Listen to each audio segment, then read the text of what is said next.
Chapter 4. Ariana, POV. We ran past the deserted corridor and made our way up a flight of stairs. Stopping at a junction, revealing 3 other ways, he suddenly released my hand. He closed his eyes and raised his hands.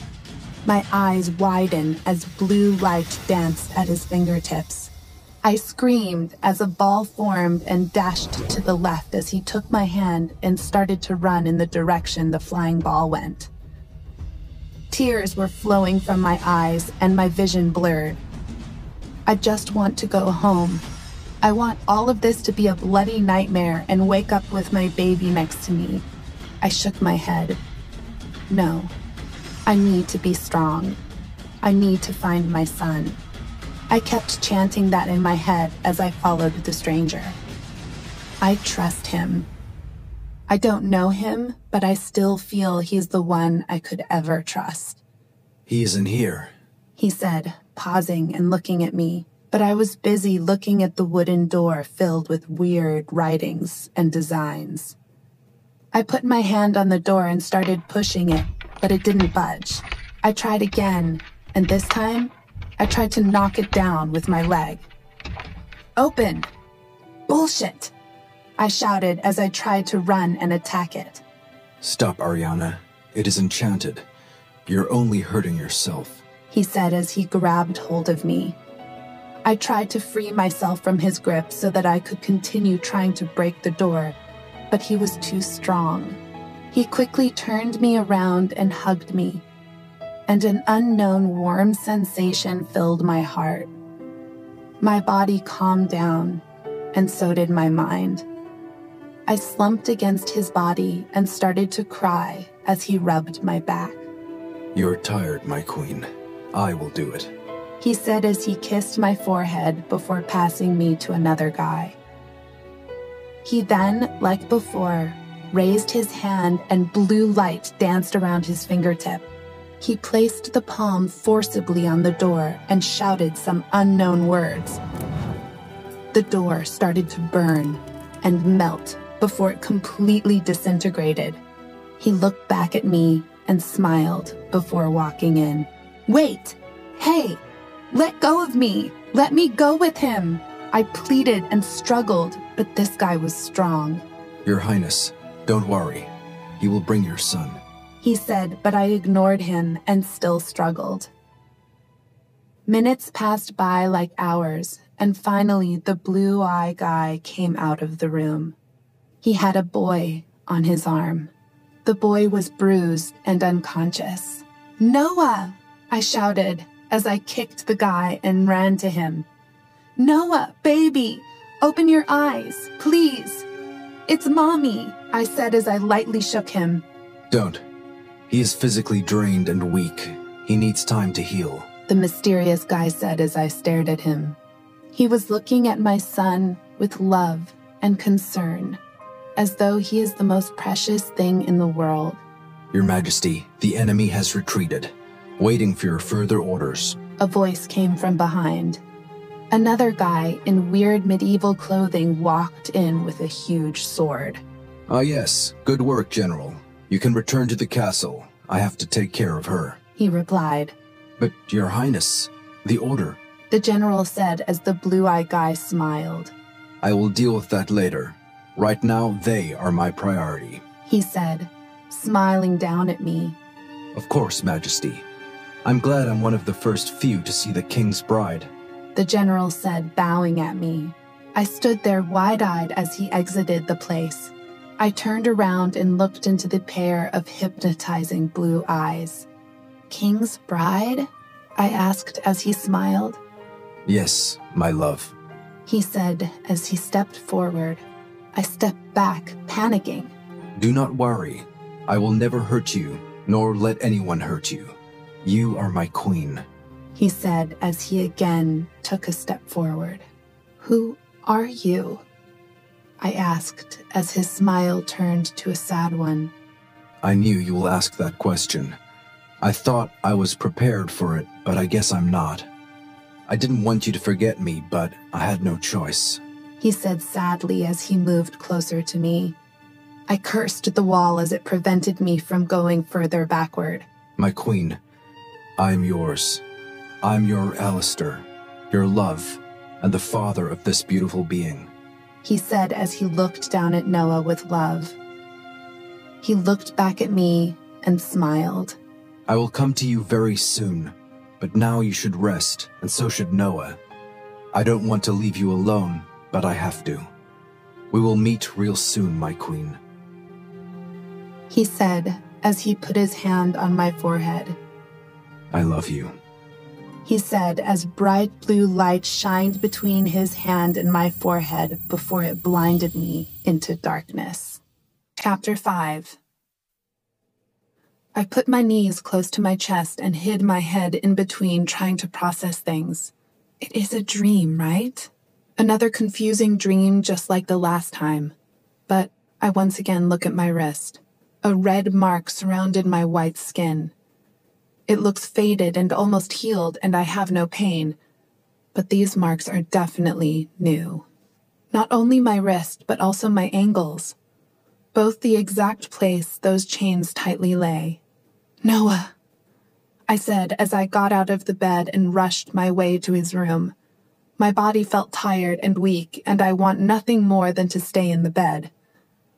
Once near his door, I heard whimpers as my eyes widened. I quickly opened the door and entered the room to find my baby boy in the corner of the room crying. "Mommy!" he called when he saw me. I quickly ran to him and scooped him in my arms.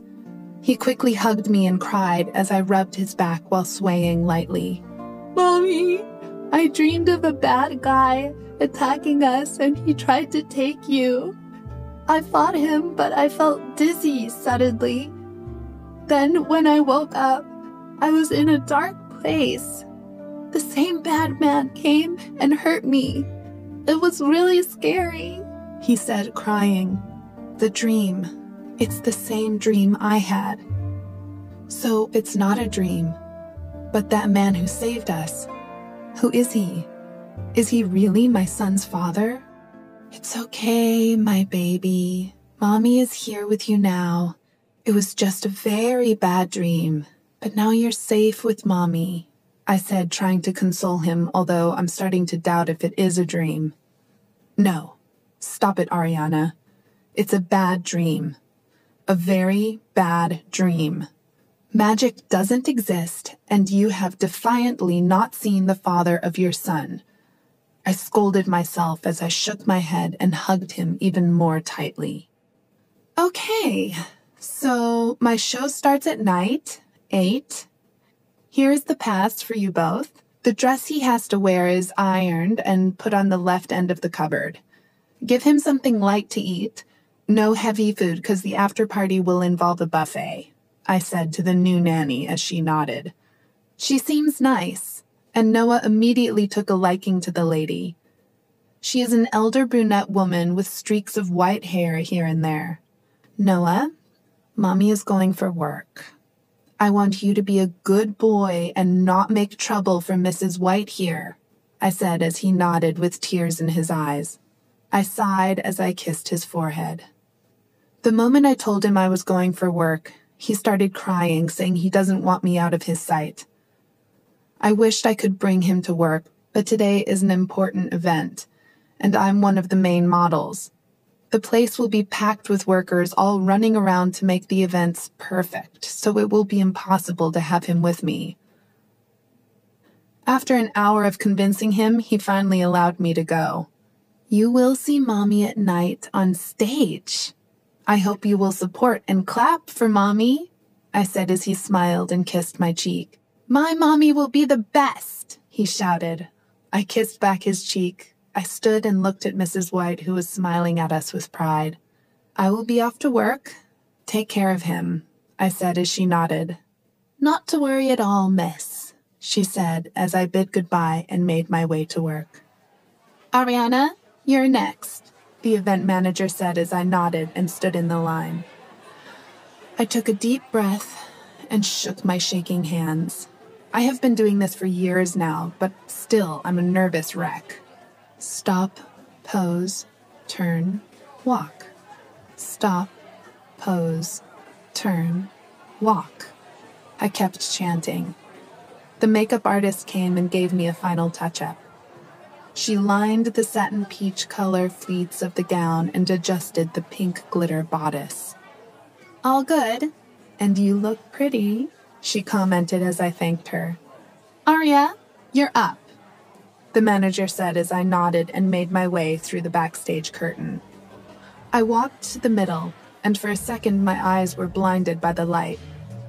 Cheap Thrills by Sia played in the background, and I took a deep breath and started to walk with the flow of music. My body moved with the music as I showed a little attitude and walked through the long ramp. Once reaching the end, I did a pose, and I took the opportunity to look at my baby boy. I smiled as I saw him clapping and cheering me, looking so handsome in his little designer suit. My eyes moved to the person next to him, and my eyes widened. Sitting there next to my son was the same guy who saved me and my son in my dream. I turned and walked to the middle of the stage, trying my best not to show any other expression. Once I reached the middle, I did another pose and looked at the same place, but it was now empty. I walked out the stage and frowned as I secretly checked the seat through the back curtain. My eyes roamed through the whole room, but I still couldn't see him. "Ariana, there you are." My boss's voice rose, making me turn around in shock.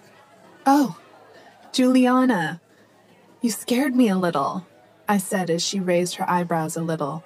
"What are you doing sneaking around?" she said as I gave a nervous laugh. "I was just looking at my son," I said, scratching the back of my neck.